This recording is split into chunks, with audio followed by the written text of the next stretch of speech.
Hello guys, welcome to my YouTube channel. और आज हमारे यूट्यूब पर पहली वीडियो होने वाली है which is the review of my interceptor 650। This is the 2025 model. और क्या क्या चीज़ें आपको यहाँ पर मिल जाती है रॉयल एनफील्ड की तरफ से इस बाइक में, और क्या क्या चीज़ें नहीं मिलती है वो सब के बारे में बात करेंगे। क्या आपको 2025 में जो है ये बाइक लेनी चाहिए या नहीं लेनी चाहिए, उसके बारे में भी बात करेंगे। सो या let's begin with the price of this motorcycle. तो इसका जो एक्स-शोरूम प्राइस है that start from 3,06,000 rupees and goes till 3,36,000 rupees, यानी कि 30,000 का जो है आपको डिफरेंस मिल जाएगा बेस मॉडल और टॉप मॉडल में। चेंजेस क्या है मैं आपको बता देता हूँ। ये बेस मॉडल है, कैनियन रेड इसका कलर है। और जो इससे ऊपर वाला मॉडल है उसमें आपको थोड़ा सा चेंज मिलेगा आपको। जो आपका इंजन का फिनिश है, तो इंजन की फिनिश उसमें मैट ब्लैक में होती है, यहाँ पर आपको क्रोम में है। तो मैट ब्लैक वाला मेरे को पसंद नहीं आया, इस वजह से मैंने जो है क्रोम वाला ही लिया है। एंड उस वाले वेरिएंट में आपको जो है ट्यूबलेस टायर मिलने वाले हैं। यहाँ पर आपको स्पोक व्हील्स मिलते हैं। सो या ये सब चीज़ें हैं। Let's begin. सो सबसे पहले इसके टायर से ही बात कर लेते हैं। सो ये जो टायर मिलता है आपको, ये मिलता है 100/90 सेक्शन का 18 इंच का आपको टायर मिलता है। एंड अच्छा टायर है, अच्छी ग्रिप है। जूम क्रूज़ करके इसका नाम है, और अच्छा है, ज़्यादा बेकार नहीं है। सामने आपको डुअल चैनल EBS मिलता है, यानी कि आगे पीछे दोनों आपको डिस्क मिलने वाली है, which is a good thing.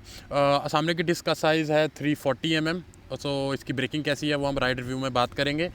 यहाँ पर आपको मिल जाते हैं टेलीस्कोपिक सस्पेंशन, अपसाइड डाउन नहीं है यहाँ पर, उसका भी रीज़न है, वो क्या रीज़न है वो बताएंगे आगे। And then you have this mud guard and all. So या अब बात करते हैं भाई इसके फ्रंट के बारे में। सो फ्रंट में आपको जो है यहाँ पर मैंने हेडलाइट चेंज करवाई हुई है, बट आपको जो है अभी 2025 मॉडल में जितने भी मॉडल्स हैं आपको फ्रॉम बेस टू टॉप सब में आपको हेलोजन हटाकर जो है आपको मिलने वाला है अब एक LED सेटअप, जो रॉयल एनफील्ड के बाकी बाइक्स में भी आता है।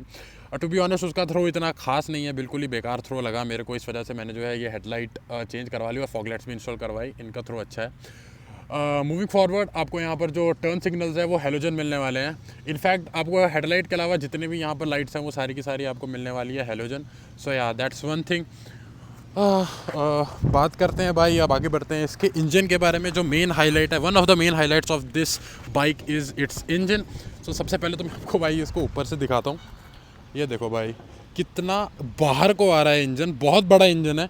आई डोंट नो वीडियो में कैसा दिख रहा होगा, बट एक्चुअल में भाई ये बहुत बड़ा इंजन है दिखने में। सो स्पेक्स की बात करें तो भाई this is a 650cc oil plus oil plus air cooled engine.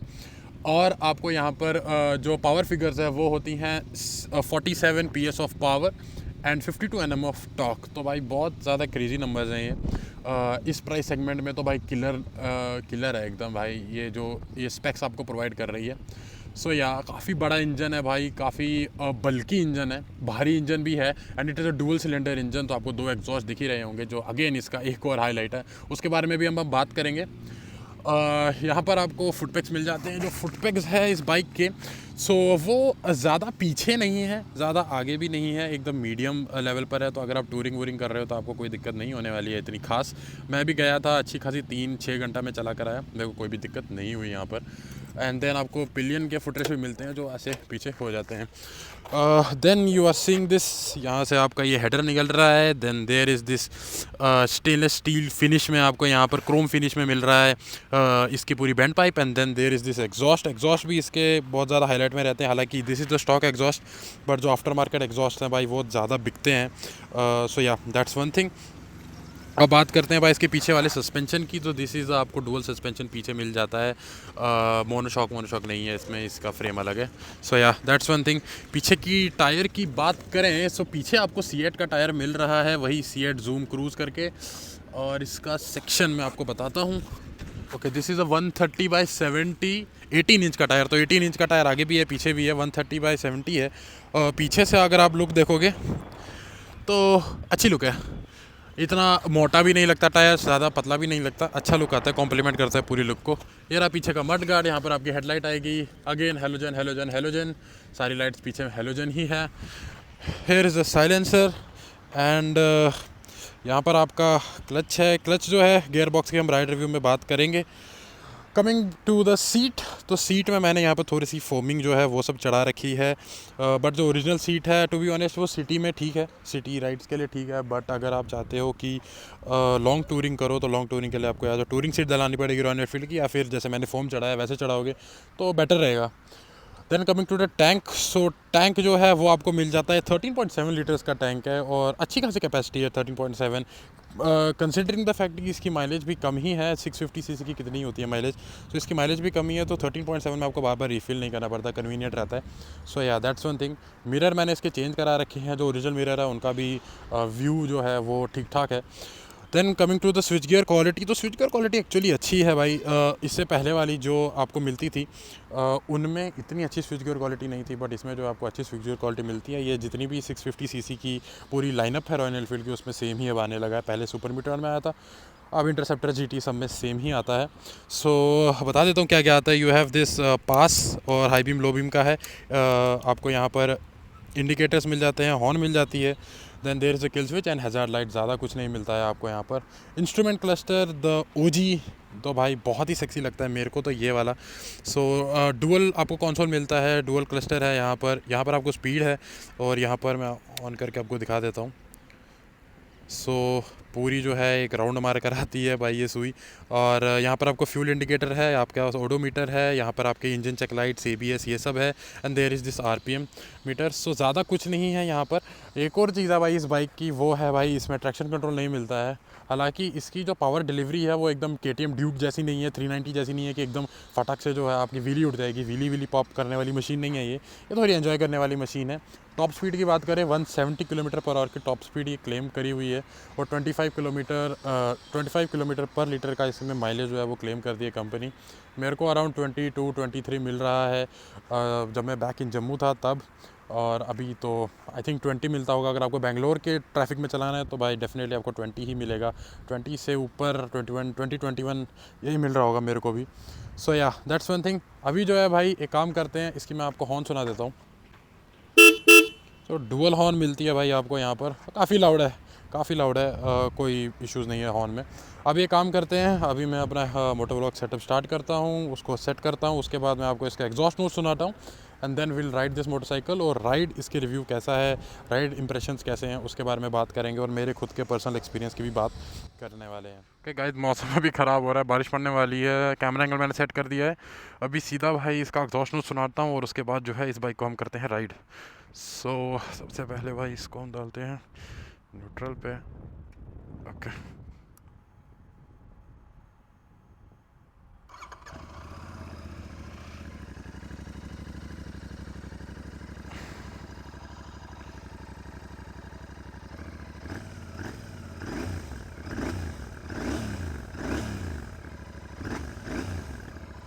सो भाई कुछ ऐसा इसका जो है एग्जॉस्ट साउंड है।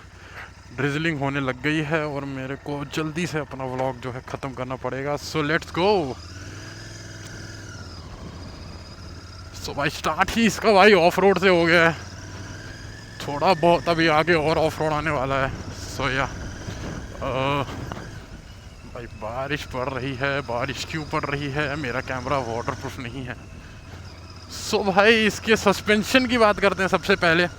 तो भाई जो फ्रंट सस्पेंशन है भाई वो देखो यार, दोनों सस्पेंशन जो है ना वो एक्चुअली स्टिफर साइड पर ही है। वो इसलिए है क्योंकि इसका जो वेट है भाई वो 13 kg का है, तो बहुत ज़्यादा वेट है भाई इसका। तो अगर आप सॉफ्टवेयर रखे थे तो भाई हाईवेज़ पर जो है आपको बहुत दिक्कत आती है, ऐसी झूलती रहती बाइक। सो इस वजह से जो है भाई रॉयल एनफील्ड ने इसकी सस्पेंशन जो है उसको हार्ड ही रखा हुआ है। तो भाई अभी बात करते हैं इसकी इनिशियल टॉक की। तो इनिशियल टॉक देखो यार, टॉक जो है वो आपको फील ज़रूर होता है, बट टॉक में एक कैच है कि भाई जो स्टार्टिंग का लो RPM में आपको टॉक मिलता है ना वो इतना ज़्यादा नहीं मिलता है। तो ड्यूक की तरह वो आपको उछालती नहीं है ऊपर, तो इसलिए जो है इसमें व्हीली पॉप नहीं हो सकती है ज़्यादा आसानी से। ठीक है, जैसे ड्यूक में तो आप थ्रोटल छोड़ो तो भाई सीधा उठ जाती है, इसमें वैसा सीन नहीं है। ये थोड़ी सी जो है पावर डिलीवरी जो है ना इसकी वो थोड़ी सी लीनियर है, बट एक बार ये 3000 RPM को पार करती है ना उसके बाद भाई अनकंट्रोलेबल जैसी पावर हो जाती है भाई, एकदम क्रेजी बाइक ये भाई रेव करती है और क्रेजी तरीके से भाई ये निकलती है। सो या दैट्स वन थिंग। अभी भी ऑफ रोड पैच ही है और मेरे को दिक्कत नहीं आ रही है। देखो मैं बैठा हूँ, सीटिंग पोजीशन जो है मेरी वो भी बहुत कंफर्टेबल है। सो मेरे को बिल्कुल भी कोई भी दिक्कत नहीं हो रही है बैठने में। सो यार that's a good sign actually. और आप आराम से ऐसा कुछ आपको कॉकपिट व्यू आने वाला है इसका, तो वो भी देख लो। बात करते हैं इसकी ब्रेक की, तो थोड़ा स्पीड अप करते हैं। सो यार देखो ब्रेक्स जो है ना इसकी बहुत प्यारी ब्रेक्स है, ठीक है, बहुत ही अच्छी ब्रेक्स है। अभी एक बार रियर ब्रेक को भी टेस्ट कर ही लेते हैं। ओके, देखो रेयर ब्रेक और देखो इनकी जो बाइट है ना यार, उसकी बाइट बहुत बढ़िया है, ठीक है। आई थिंक ब्रेक्स जो है वो अच्छी क्वालिटी की रॉयल एनफील्ड ने डाली है, बट इस बाइक का वेट इतना ज़्यादा है और 213 kgs तो बिना पेट्रोल के है। पेट्रोल आप फुल कराओगे तो भाई आई थिंक 230 to 40 kgs की ये बाइक हो जाती है, विच इज़ अ लॉट भाई, विच इज़ अ लॉट। उस वजह से जो है ना भाई इसकी ब्रेकिंग थोड़ी कॉम्प्रोमाइज़ हो जाती है, इतनी जल्दी ये रुकती नहीं है bike, but bite and all जो है वो आपको बहुत ही अच्छा मिलने वाला है। हीटिंग, तो हीटिंग सबसे बड़ा इशू बना रहता है भाई रॉयल एनफील्ड की बाइक के साथ, और ये कोई अलग नहीं है, ठीक है। बट इसमें एक चीज़ है कि भाई ओवर हीटिंग से कोई इशू नहीं आता है। पहली जो क्लासिक होती थी उनमें आपको इश्यूज देखने को मिल जाते थे, इसमें वैसा नहीं है। इसमें आपको हीटिंग ज़रूर होती है, डेफिनेटली हीट होती है बाइक, बट उतनी ज़्यादा हीट नहीं होती है। सबसे पहली बात कि एकदम बंद हो जाए, स्टार्ट नहीं हो रही है। और दूसरी चीज़ है कि भाई हीट होती है बट उसे परफॉर्मेंस में कोई इम्पैक्ट नहीं आता है, which is a good thing. But yes heat होती है, 650 इंजन है ब्रो, हीट होगी यार, हीट डेफिनेटली होगी। आप क्या एक्सपेक्ट करते हो 650 इंजन भाई ऐसे ठंडा रहे। बट एक चीज़ ज़रूर है भाई कि जो रॉयल एनफील्ड ने कॉस्ट कटिंग करी है वो है भाई 650 सीसी में भाई उन्होंने air cooled plus oil cooled engine दिया भाई, लिक्विड कूलिंग नहीं दी हुई है। सो यार लिक्विड कूलिंग कहीं ना कहीं मैं देखता हूँ कि शायद इसमें होनी चाहिए थी, तो ये थोड़ी और बेटर परफॉर्म करती है हीटिंग के मामले में। सो वो एक चीज़ है। हैंडल बार आप देख सकते हैं मैंने कंफर्टेबली पकड़ा है, मैं ज़्यादा झुका हुआ नहीं हूँ, इनफैक्ट मैं थोड़ा पीछे भी बैठा हूँ फिर मैं ज़्यादा झुका नहीं हूँ, तो बहुत कंफर्टेबल इसका सीट है एंड ऑल। जितनी भी चीज़ें हैं वो काफ़ी कंफर्टेबल है। मिरर्स का आपको बता नहीं सकता क्योंकि मैंने चेंज कर रखी है, और बढ़िया है यार। मतलब अगर आप देखोगे नॉर्मली, अगर एक डेली राइडर आप देख रहे हो, आप सोच रहे हो कि यार मैं इस बाइक को डेली राइड करूँगा, तो 100% ले सकते हो। जीटी के लिए मैं एक आपको कमेंट नहीं कर सकता था कि आप रोज़ चला सकते हो जीटी, क्योंकि जीटी का जो है सिटिंग पोस्चर अलग है, इसका अलग है, बट ये बाइक का सीटिंग पोस्चर अलग है। तो अगर आपको ऑफिस के लिए चाहिए और आपको टूरिंग के लिए चाहिए कोई बाइक, तो आप डेफिनेटली जो है भाई ये बाइक आप कंसिडर कर सकते हो। और सीट हाइट के बारे में आपको मैंने बात बताया नहीं आई थिंक, तो सीट हाइट इसकी 804 mm की है, विच इज़ गुड। 804 mm ज़्यादा टॉल भी नहीं है, ज़्यादा शॉर्ट भी नहीं है, बट अगर 5-6 या ऐसे 5-8 तक हो आप, तो आप आराम से चला दोगे। 5-10 वाले लोग जो हैं उनको नीचे दोनों फुट रख देंगे, 5-8 वालों को थोड़ा स्ट्रगल होगा, 5-6 वाले तो भाई एक ही फुट रख पाएंगे।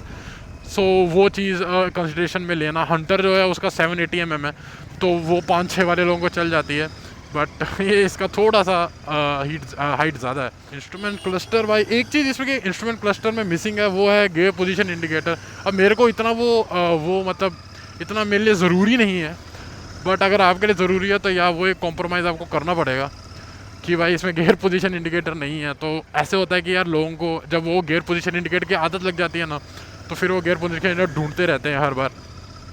गियर बॉक्स की बात करते हैं भाई, गियर बॉक्स जो है इसका, अब देखो यार स्मूथ है, ऐसी बात नहीं है। जो क्लिक्स होते हैं गियर के वो बहुत ही बढ़िया हैं, सब चीज़ें बढ़िया हैं। बस एक चीज़ है कि गियर अटक जाते हैं, और मैंने लिटरली, और ऐसा नहीं है कि भाई कि आप फर्स्ट से सेकंड गियर में जा रहे हो तो न्यूट्रल हो जा रहा है, वो नॉर्मली बाइक्स में होता है, ठीक है, उसमें कोई बड़ी बात नहीं है।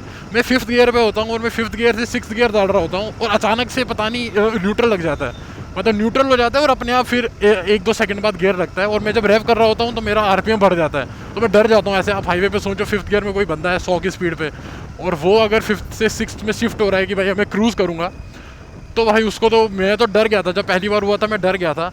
वैसे वो इतना फ्रीक्वेंट नहीं है, बट मैं जब अभी ट्रिप पे गया था तो भाई हुआ था हाईवेज़ पर। सो यार वो एक चीज़ है जो मतलब गियर बॉक्स को इम्प्रूव कर सकती है रॉयल एनफील्ड, डेफिनेटली उनको इम्प्रूव करने की ज़रूरत है। और हेडलाइट का आपको बताया मैंने, इतनी कोई खास हेडलाइट नहीं है। सो मैंने अभी इसमें जो है फॉग लाइट्स इंस्टॉल करवाई हैं, कस्टम जो है मैंने अभी इंस्टॉल करा हुआ है इसमें अपना हेडलाइट भी, फॉग लाइट हेडलाइट दोनों। सो उसकी वजह से थ्रो काफ़ी अच्छा हो गया, बट या मैन जो इसका ओरिजिनल है उसके भरोसे आप नहीं रह सकते। मैं बाकी यार जो पीछे से एग्जॉस्ट की साउंड आ रही है भाई वो बहुत प्यारी आ रही है। तो इसका ओरिजिनल एग्जॉस्ट भी अच्छा है, ज़्यादा लाउड नहीं है, लोगों को ज़्यादा लाउड जो है वो अच्छा लगता है, मेरे को भी वही अच्छा लगता है, बट या इसका जो ओरिजिनल है वो सही है। और जब वो 3000, 4000, 5000 आरपीएम पे पहुंचती है ना, तो एकदम ऐसे रोर करती है भाई। और अगर आपने अपना एक कस्टम एग्जॉस्ट लगवाया हुआ है आफ्टर मार्केट एग्जॉस्ट लगाया तो भाई और भी ज़्यादा रोर करती है। तो या वो चीज़ है, dual cylinder, power delivery, refinement levels की बात करें भाई, सो रॉयल एनफील्ड क्या भाई, आई थिंक इस सेगमेंट में सबसे ज़्यादा तो रिफाइंड इंजन है ना भाई, वो आपको इसी बाइक में मिलने वाला है, क्योंकि ये डुअल सिलेंडर इंजन है।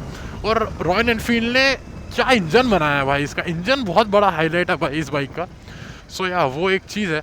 और मतलब बहुत ही ज़्यादा रिफाइंड है, बिल्कुल भी वाइब्रेशन नहीं है, जीरो वाइब्रेशन, समझ रहे हो भाई। अब अगर मैं किसी बाइक के लिए जीरो वाइब्रेशन कह रहा हूँ, literally zero vibration, even on red line, अगर मैं रेड लाइन पर भी रेव कर देता हूँ, मैंने किया हुआ है, अभी मैं नहीं करूँगा क्योंकि वो रोड नहीं है वैसे, बट अगर भाई आप रेड लाइन तक भी जाते हो ना भाई, तो यस ब्रो, ये जो इंजन है वो भाई बिल्कुल भी वाइब्रेशंस नहीं देता है, मेरे हाथ तक वाइब्रेशन नहीं पहुंचती है, हल्की फुल्की जो इंजन की होती है, मतलब यू कैन से कि 5% काइंड ऑफ इसकी वाइब्रेशन है। बट एक ही दिक्कत रही है भाई कि जब भी मैं पार्किंग से निकालता हूँ या कभी मैं नॉर्मली आगे पीछे करता हूँ बाइक, तो भाई नहीं होती है। तो अगर आप ऐसे जिम विम नहीं जाते हो या दुबले पतले से हो ना भाई, तो आपसे ये बाइक नहीं संभलेगी भाई, ठीक है। ये चलते टाइम तो इसका वेट बिल्कुल फील नहीं होता है, चलते टाइम तो भाई ऐसा लगता है कि भाई एकदम हल्की बाइक है। बट एक बार अगर आप ऐसे, इसके बाद अगर आप ड्यूक चलाओगे ना, तो आपको समझ आएगा भाई कि नहीं यार, ये एक्चुअली भारी बाइक है। एक और कौन है इसमें कि आपको ट्यूबलेस टायर नहीं मिलते हैं, ट्यूब टायर मिलते हैं, जो एक और कॉस्ट कटिंग करी हुई है भाई रॉयल एनफील्ड ने। और ये तो बहुत ही बड़ी वाली कॉस्ट कटिंग करी है भाई, कि यार आप इतना पैसा दे रहे हो, लेकिन व्हाट यू आर गेटिंग, आपको मिल रहा है भाई एक ट्यूब टायर। तो और दोनों ट्यूब है, स्पोक व्हील्स है, स्पोक व्हील्स के अपने फ़ायदे होते हैं वैसे तो देखा जाए।